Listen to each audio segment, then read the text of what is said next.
विद्यार्थियों, आप देख रहे हैं अर्धवार्षिक परीक्षा 2022-23 का ये क्वेश्चन पेपर हिंदी विषय है 10वीं क्लास का। जहाँ पे भी हुआ है किसी बच्चे ने भेजा है ये। यहाँ पर एक गद्यांश आया था। इस गद्यांश से संबंधित कुछ प्रश्न पूछे गए थे। गद्यांश हमेशा ध्यान रखिएगा, गद्यांश वापिस रिपीट नहीं होता है। जो अनसीन गद्यांश होता है, जो आपने कभी जीवन में नहीं पढ़ा होता है, वही गद्यांश हमेशा आता है। तो गद्यांशों की कमी नहीं है, करोड़ों गद्यांश है, हर साल चेंज होता रहता है। ठीक है, तो गद्यांश की टेंशन नहीं करना, लेकिन प्रैक्टिस जरूर करना। तो यहाँ पे इस टाइप का गद्यांश आप प्रैक्टिस करेंगे और इस टाइप के जो क्वेश्चन हैं, हाँ मिलते जुलते गद्यांश आ सकते हैं, मिलते जुलते जो आपने नहीं पढ़े हैं, लेकिन उसी टाइप का आ जाएगा। साहित्य की भोज्य वस्तु क्या है, सब कुछ आपको इसमें आंसर मिल जाएगा। कभी कभी एग्जामिनर को दया दृष्टि हो जाए और आपके स्कूल लेवल पे जो परीक्षा ये आपको जो है पेपर बनाने को मिल जाए, तो स्कूल के जो टीचर है वो सेम दे देते हैं। ठीक है, बाकी बोर्ड से आता है तो वो सेम नहीं होता। आगे बढ़ते हैं। तो आप समझ चुके होंगे क्वेश्चंस इजी हैं, इस तरह का पैटर्न है जहां पे भी ये क्वेश्चन पेपर हुआ है। प्रदत्त बिंदुओं के आधार पर जो है आपको 250 शब्दों में एक निबंध लिखना है। ठीक है, 10 नंबर मिलने वाले हैं भैया इससे। यहाँ आपका कंप्यूटर आज की आवश्यकता, या तो पहला आप लिखे जिसमें प्रस्तावना, कंप्यूटर का विकास, कंप्यूटर की उपयोगिता और लाभ, उपसंहार। आतंकवाद में भी आपको लिखना है तो आतंकवाद के ऊपर भी आप लिख सकते हैं। चलिए आगे बढ़ते हैं। इसमें भी आपको पॉइंट्स दिए गए हैं, इन पॉइंट्सों को जरूर दिखाना है। ये मेन हेडिंग से इनको जरूर दिखाना होता है, नहीं तो क्या होता है एग्जामिनर है ना आपसे मतलब सेटिस्फाई नहीं होता, फिर वो नंबर थोड़े से काट पीट देता है, तो अच्छा नहीं लगता ना आपको भी और उसको भी। तो आप थोड़ा समझ के काम करें। और साथ ही साथ विद्यालय में खेलों की सुविधा बढ़ाने के लिए प्रधानाचार्य को जो है आपको एक प्रार्थना पत्र लिखना है। तो लेटर नहीं है, प्रार्थना पत्र है जो आपको अपने विद्यालय के प्रार्थना पत्र अध्यापक को लिखना है। बच्चा रो रहा है, तो ये इसमें आपको देखो कौन सा है, भेद बताना है। भेद कौन सा है, ये अकर्मक क्रिया है, आप देख ही रहे हो। और बच्चा रो रहा है, ये क्या है, क्रियापद है। ठीक है। सोहन उपन्यास पढ़ रहा है, तो सोहन इसमें क्या पढ़ रहा है, उपन्यास पढ़ रहा है। ठीक है ना, तो इसमें भी क्रियापद बताना है, तो पढ़ रहा है। ठीक है, और क्या पढ़ रहा है, उपन्यास पढ़ रहा है। और साथ ही साथ भेद क्या है, सकर्मक क्रिया। घोड़ा तेज दौड़ता है, इसमें क्रिया विशेषण क्या है, तो तेज। तेज किसकी विशेषता बता रहा है, घोड़े के दौड़ने की। ठीक है, इस तरह से आप बता दो। नरेंद्र शाम को रोटी और दाल खाता है। समुच्चय बोधक, समुच्चय बोधक वो वाक्य होते हैं जो एक दूसरे को जोड़ते हैं। तो यहाँ पर रोटी और दाल है, तो इसमें और जो है आपका समुच्चय बोधक हो गया। इस तरह से इजी इजी क्वेश्चन आते हैं, आप प्रैक्टिस कर लोगे तो सब कुछ आसानी से कर पाओगे। यहाँ पर भी आपको निर्देश अनुसार जो है उत्तर देने हैं। यहाँ पर एक दो आपका क ख और ग और घ, ये चार है, और यहाँ पर जो है निर्देश दिए गए हैं। इसके बाद जो नेक्स्ट है आपका द्विज शब्द का अर्थ जो है आपको बताना है। इसके बाद में पयोधर का समान आर्थी अर्थ जो है बिल्कुल सिमिलर अर्थ क्या होगा, ये आपको बताना है। यहाँ पर जो है काव्यांशों में से किसी एक काव्यांश को पढ़ करके संबंधित प्रश्नों के उत्तर देने हैं। और यह कि जो आपके क्वेश्चन पेपर से कहाँ से आया हुआ है, आपके बुक से ही आया हुआ है। ऊधो तुम हो अति बड़भागी, याद होगा आपको अच्छी तरीके से। तो कवि और कविता का नाम आपसे पूछा गया है। ऊधो को सौभाग्यशाली या बड़भागी क्यों कहा गया, ये पूछा गया है। कमल पत्र की क्या विशेषता होती है, ये आपको बतानी है। अथवा में जो है एक छोटा छोटा विकल्प उनमें थे, याद आ गया होगा आपको। इसमें पद्यांश का जो भावार्थ पूछा है, कवि के अनुसार बादल कैसे थे और कवि बादलों से क्या प्रार्थना करता है। नेक्स्ट जो पार्ट है, इसमें आपसे पूछा गया है निम्नलिखित प्रश्नों के उत्तर, इन्हीं दो प्रश्नों के उत्तर देना। ध्यान रखना कभी हमेशा जो ये ऊपर वाली चीज है ना, पढ़ा करो। पता चला आपसे बोला क्या है, दो ही प्रश्न करने हैं और आप बैठ गए हैं वो तीनों को करने, तो आपके स्टार्टिंग के पहले दो ही चेक होते हैं, तीसरे को काट दिया जाता है, चाहे आपकी दोनों गलत हो या सही हो। समझ में आ रहा है आपको, दोबारा बोल रहा हूं।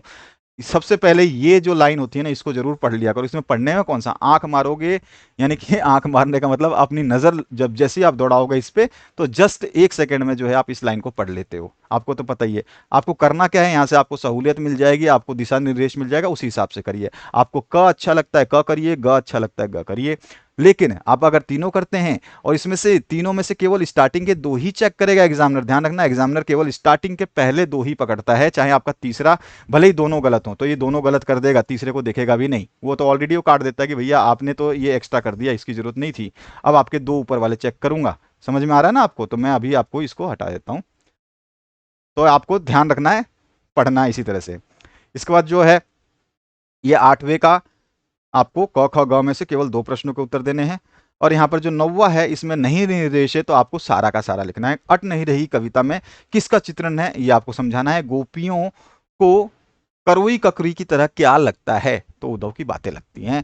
और उसके बाद में निम्न गद्यांश को पढ़कर नीचे गए प्रश्नों के उत्तर देने हैं। तो बाल गोविंद भगत का जो चैप्टर है वहां से लिया गया है। पाठ का नाम और लेखक का नाम दोनों ही बताने हैं। गद्यांश में साहब किसे कहा गया है ये बताना है, और बाल गोविंद भगत के चरित्र की कौन कौन सी विशेषताएं बताई गई हैं ये भी आपको बताना है। बहुत इजी सा क्वेश्चन पेपर आया हुआ है ये। अथवा में फादर बुल्के वाला क्वेश्चन आया हुआ है, मतलब चैप्टर से छोटा सा पैराग्राफ। पाठ तथा लेखक का नाम। फादर को क्या चिंता थी, आपको बताइए। फादर की सबसे बड़ी चिंता तो हिंदी को राष्ट्रीय भाषा बनाने के लिए थी। और गद्यांश का आशय क्या है ये आपको बता देना है। इसके बाद जो है आपका निम्नलिखित प्रश्नों में से किन्हीं 2 प्रश्नों के उत्तर देने हैं। फिर से आपको यहाँ पे ऑप्शन मिले हैं 3, करने हैं केवल 2। तो ये चीज पढ़ा करो भैया, ये पढ़ना बहुत जरूरी होता है। अगर बोर्ड में आपने गलती कर दी ना तो आप पछताओगे बस, और कुछ नहीं मिलेगा, है ना। अंक तो मिलेंगे नहीं जब आप इतना बेवकूफाना काम कर दोगे। जब ये इतने मोटे मोटे अक्षर में लिखा है ना तो इसको जरूर पढ़ा करो। क्लियर हुआ? तो ध्यान रखना है आपको। सेनानी ना होते हुए भी चश्मे वालों को लोग कैप्टन क्यों कहते थे? भगत जी की पत्रवधु उन्हें अकेला क्यों नहीं छोड़ना चाहती थी? बहुत इजी इजी क्वेश्चन है। फादर की उपस्थिति देवदार की छाया क्यों लगती थी? और बस ये 3 तो हो गए। अब आते हैं हम नेक्स्ट। 12वें में कोई आपको ऑप्शन नहीं दिया गया है, कुछ बोला नहीं गया, तो आपको सब करना है। स्वयं प्रकाश की कहानी नेताजी का चश्मा की विषय वस्तु क्या है? मानवीय करुणा की दिव्य चमक में लेखक ने क्या विचार जो है प्रकट किए हैं? इसके बाद में निम्नलिखित प्रश्नों में से किन्हीं 3 प्रश्नों के उत्तर देने हैं। अब ध्यान रखना, यहाँ पे क्या बोला है? 3 प्रश्नों के उत्तर देने हैं। यहाँ पे आपको ऑप्शन है 4, करने हैं 3। नहीं पढ़ते हैं तो लोग क्या करते हैं, पहला भी करना, दूसरा भी करना, तीसरा भी करना, चौथा भी करना, चारों कर देते हैं। और पता चला कि आपने इन तीनों में से स्टार्टिंग में ही कोई गलती करी तो आपको पछता रहा। साइंस के नोट्स डाउनलोड कर लेना। साइंस की पीडीएफ पूरे की पूरी अवेलेबल करा दी है मैंने। पीडीएफ फॉर्म में 1 से लेकर के 16 चैप्टर अवेलेबल है। हिंदी मीडियम का लिए भी है और इंग्लिश मीडियम वालों के लिए भी है।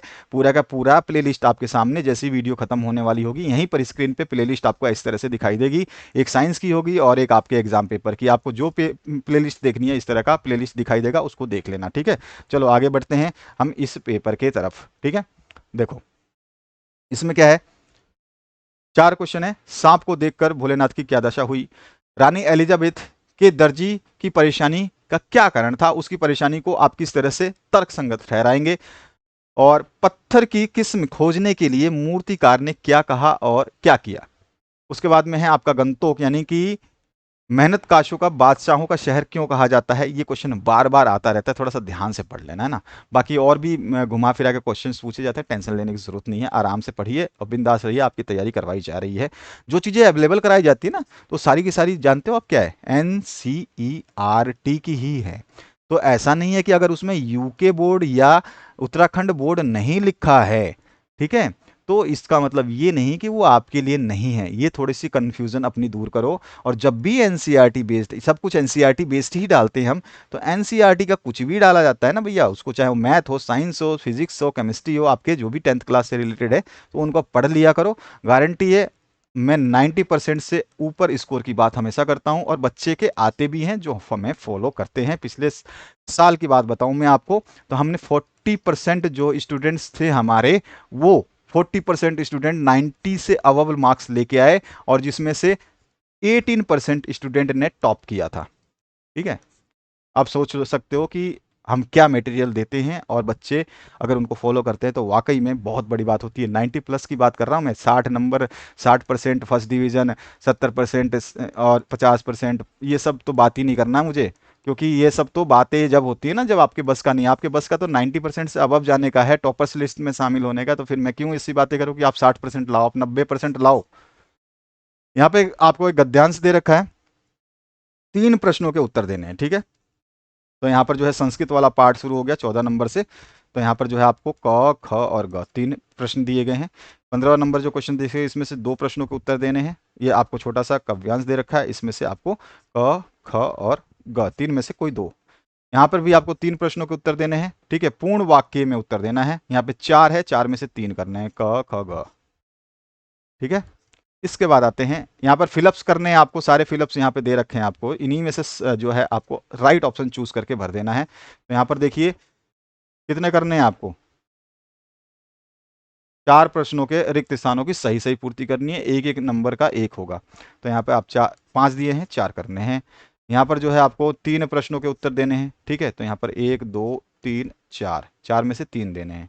इसके बाद में रिक्त स्थान की पूर्ति करनी है। यहाँ पर नहीं बोला है ऑप्शन, यानी कि दोनों ही आंसर आपको देने हैं। ऑप्शंस यहाँ पे दिए गए हैं।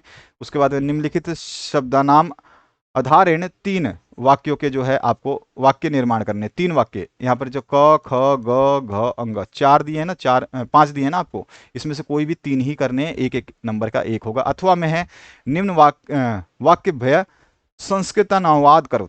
तो इसको आप संस्कृत में अनुवाद करिए, इसको करिए, इसको करिए। इसमें क्या बोला है, इसमें ऐसा नहीं बोला है कि आप एक करिए दो करिए, आपको तीनों करने हैं। तो अगर 3 नंबर का है तो यानी कि ये भी करना है, ये भी करना है, ये भी। नंबर भी बता देता है कि भैया मुझे कितने करने हैं, थोड़ा नंबर का भी ध्यान रखा करो। तो ये रही प्लेलिस्ट आपके सामने, इस तरह का मैटर आ रहा है, इस पर आप टच करिए। जो भी आपको प्लेलिस्ट में जाना है डायरेक्ट आप जा सकते हैं यहाँ से। आशा करता हूँ इस वीडियो से आप लोगों को हेल्प मिलेगी। पढ़ते रहिए, बढ़ते रहिए और एकदम सतर्क रहिए। अभी आपके पास समय नहीं है, अर्धवार्षिक के बाद में वार्षिक की तैयारी में लग जाइए।